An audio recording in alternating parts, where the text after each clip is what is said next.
भाद्रपद अष्टमी से 16 दिन तक अवश्य सुने यह श्री महालक्ष्मी व्रत कथा। श्री गणेशाय नमः। एक समय महर्षि श्री वेद व्यास जी हस्तिनापुर पधारे। उनका आगमन सुन महाराज धृतराष्ट्र उनको आदर सहित राजमहल में ले गए। स्वर्ण सिंहासन पर विराजमान कर चरणोदक ले उनका पूजन किया।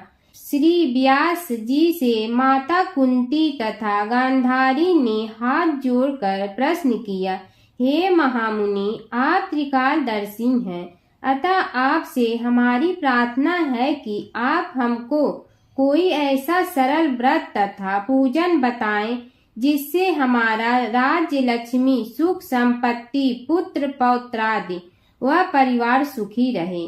इतना सुन श्री वेद व्यास जी कहने लगे, हम एक ऐसा व्रत का पूजन व वर्णन कहते हैं जिससे सदा लक्ष्मी जी का निवास होकर सुख समृद्धि की वृद्धि होती है। यह श्री महालक्ष्मी जी का व्रत है जिसे प्रतिवर्ष आश्विन कृष्ण अष्टमी को विधिवत किया जाता है। हे महामुनि, इस व्रत की विधि हमें विस्तार पूर्वक बताने की कृपा करें। तब व्यास जी बोले, हे देवी, यह व्रत भाद्रपद शुक्ल अष्टमी से प्रारंभ किया जाता है। इस दिन स्नान करके 16 सूत के धागों का डोरा बनाएं, उसमें 16 गांठ लगाएं, हल्दी से पीला करें। प्रतिदिन 16 दूब व 16 गेहूं डोरे को चढ़ाएं। आश्विन कुंवार कृष्ण अष्टमी के दिन उपवास रखकर मिट्टी के हाथी पर श्री महालक्ष्मी जी की प्रतिमा स्थापित कर विधि पूर्वक पूजन करें।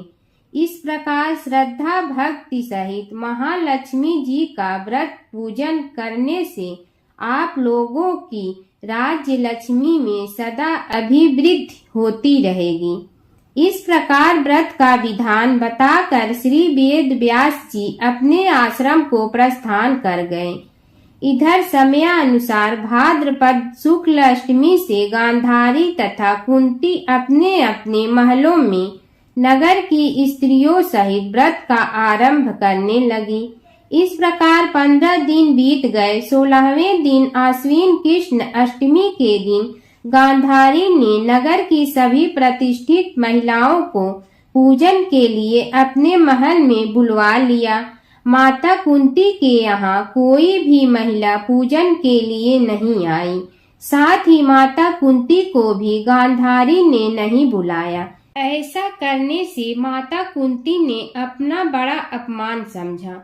उन्होंने पूजन की कोई तैयारी नहीं की एवं उदास होकर बैठ गए। जब पांचों पांडव युधिष्ठिर, अर्जुन, भीम, नकुल और सहदेव महल में आए तो कुंती को उदास देखकर पूछा, हे माता, आप इस प्रकार उदास क्यों हैं? आपने पूजन की तैयारी क्यों नहीं की? तब माता कुंती ने कहा, हे पुत्र, आज महालक्ष्मी जी के व्रत का उत्सव गांधारी के महल में मनाया जा रहा है।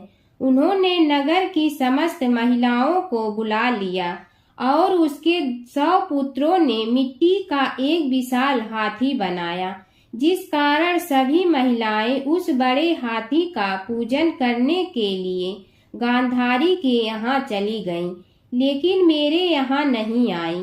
यह सुनकर अर्जुन ने कहा, हे माता, आप पूजन की तैयारी करें और नगर में बुलावा लगवा दें कि हमारे यहाँ स्वर्ग के ऐरावत हाथी की पूजन होगी।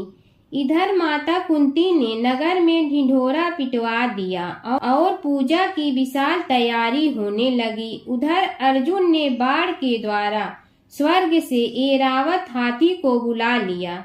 इधर सारे नगर में शोर मच गया कि कुंती के महल में स्वर्ग से इंद्र का ऐरावत हाथी पृथ्वी पर उतार कर पूजा जाएगा। समाचार को सुनकर नगर के सभी नर नारी, बालक एवं वृद्धों की भीड़ एकत्र होने लगी। उधर गांधारी के महल में हलचल मच गई। वहां एकत्र हुई सभी महिलाएं अपनी अपनी थालियां लेकर कुंती के महल की ओर जाने लगी। देखते ही देखते कुंती का सारा महल ठसाठस भर गया। माता कुंती ने इरावत को खड़ा करने हेतु अनेक रंगों के चौक पुरवाकर नवीन रेशमी वस्त्र बिछवा दिए। नगरवासी स्वागत की तैयारी में फूल माला, अबीर, गुलाल, केसर हाथों में लिए पंक्तिबद्ध खड़े थे। जब स्वर्ग से ऐरावत हाथी पृथ्वी पर उतरने लगा तो उसके आभूषणों की ध्वनि गूंजने लगी। ऐरावत के दर्शन होते ही जय जयकार के नारे लगने लगे। सायंकाल के समय इंद्र का भेजा हुआ हाथी ऐरावत माता कुंती के भवन के चौक में उतर आया। तब सब नर नारियों ने पुष्पमाला, अबीर, गुलाल, केसर आदि सुगंधित पदार्थ चढ़ाकर उसका स्वागत किया। राज्य पुरोहित द्वारा ऐरावत पर महालक्ष्मी जी की मूर्ति स्थापित करके वेद मंत्रोच्चारण द्वारा पूजन किया गया। नगरवासियों ने भी महालक्ष्मी पूजन किया। फिर अनेक प्रकार के पकवान लेकर ऐरावत को खिलाए और यमुना का जल उसे पिलाया गया।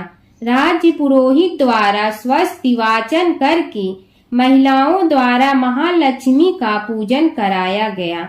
16 गांठों वाला डोरा लक्ष्मी जी को चढ़ाकर अपने अपने हाथों में बांध लिया। ब्राह्मणों को भोजन कराया गया। दक्षिणा के रूप में स्वर्ग आभूषण, वस्त्र आदि दिया गया। तत्पश्चात महिलाओं ने मिलकर मधुर संगीत लहरियों के साथ भजन कीर्तन कर संपूर्ण रात्रि महालक्ष्मी व्रत का जागरण किया। दूसरे दिन प्रातः राज्य पुरोहित द्वारा वेद मंत्रोच्चार के साथ जलाशय में महालक्ष्मी जी की मूर्ति का विसर्जन किया गया। फिर ऐरावत को विदा कर इंद्रलोक को भेज दिया। इस प्रकार जो स्त्रियां श्री महालक्ष्मी जी का विधि पूर्वक व्रत एवं पूजन करती हैं, उनके घर धन धान्य से पूर्ण रहते हैं तथा उनके घर में महालक्ष्मी जी सदा निवास करती हैं। इससे महालक्ष्मी की यह स्तुति अवश्य बोली। महालक्ष्मी नमस्तुभ्यं नमस्तुभ्यं सुरेश्वरी हरिप्रिये नमस्तुभ्यं नमस्तुभ्यं दयानिधे। महालक्ष्मी व्रत कथा प्राचीन काल की बात है। एक गांव में एक ब्राह्मण रहता था। वह ब्राह्मण नियमानुसार भगवान विष्णु का पूजन प्रतिदिन करता था। उसकी भक्ति से प्रसन्न होकर भगवान विष्णु ने उसे दर्शन दिए और इच्छा अनुसार वरदान देने का वचन दिया। ब्राह्मण ने माता लक्ष्मी का वास अपने घर में होने का वरदान मांगा। ब्राह्मण के ऐसा कहने पर भगवान विष्णु ने कहा, यहाँ मंदिर में प्रतिदिन एक स्त्री आती है और वह यहाँ गोबर के उपले थापती है। वही माता लक्ष्मी है। तुम उन्हें अपने घर में आमंत्रित करो। देवी लक्ष्मी के चरण तुम्हारे घर में पड़ने से तुम्हारा धन धान्य से भर जाएगा। ऐसा कहकर भगवान विष्णु अदृश्य हो गए। अब दूसरे दिन सुबह से ही ब्राह्मण देवी लक्ष्मी के इंतजार में मंदिर के सामने बैठ गई। जब उसने लक्ष्मी जी को गोबर के उपले थापते हुए देखा तो उसने उन्हें अपने घर पधारने का आग्रह किया। ब्राह्मण की बात सुनकर लक्ष्मी जी समझ गई कि यह बात ब्राह्मण को विष्णु जी ने ही कही है, तो उन्होंने ब्राह्मण को महालक्ष्मी व्रत करने की सलाह दी। लक्ष्मी जी ने ब्राह्मण से कहा कि तुम 16 दिन तक महालक्ष्मी व्रत करो और व्रत के आखिरी दिन चंद्रमा का पूजन करके अर्घ देने से तुम्हारा व्रत पूर्ण हो जाएगा। ब्राह्मण ने भी महालक्ष्मी के कहे अनुसार व्रत किया और देवी लक्ष्मी ने भी उनकी मनोकामना पूर्ण की। उसी दिन से यह व्रत श्रद्धा से किया जाता है। बोलो लक्ष्मी मैया की जय।